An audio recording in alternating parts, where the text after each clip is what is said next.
ગાંધીનગર શહેરમાં વસાહત માટે જમીન ગુમાવનાર 7 ગામોના ખેડૂતો અને સ્થાનિકોએ આજે ગાંધીનગર કલેક્ટર કચેરી ખાતે હલ્લાબોલ કર્યો હતો. યોગ્ય વળતર અને રહેણાંકની માંગણીઓને લઈને મોટી સંખ્યામાં એકઠા થયેલા સ્થાનિકોએ સૂત્રોચ્ચાર અને બેનરો સાથે ઉગ્ર વિરોધ પ્રદર્શન કર્યું હતું. વિરોધ કરી રહેલા આ સ્થાનિકોમાં ધોળાકુવા, ઇન્દ્રોડા, બોરીજ અને ફતેપુરા સહિત કુલ 7 ગામોના ખેડૂતો અને રહેવાસીઓનો સમાવેશ થાય છે. ગાંધીનગરના વસવાટ માટે જે જમીનો લેવામાં આવી છે તેના બદલામાં ખેડૂતોને યોગ્ય અને પૂરતું વળતર આપવામાં આવે. જમીન ગુમાવનારા સ્થાનિકોને રહેવા માટે પ્લોટ ફાળવવામાં આવે.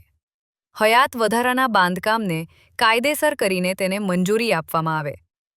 સ્થાનિકોએ કલેક્ટર કચેરીમાં બેનરો પ્રદર્શિત કરીને પોતાની માંગણીઓ તાત્કાલિક સ્વીકારવામાં આવે તેવી રજૂઆત કરી હતી.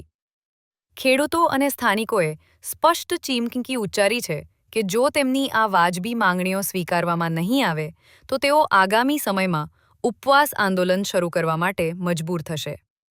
સરકાર દ્વારા આ મામલે તાત્કાલિક હસ્તક્ષેપ કરીને આ 7 ગામના અસરગ્રસ્તોને ન્યાય આપવામાં આવે તેવી માગણી પ્રબળ બની છે.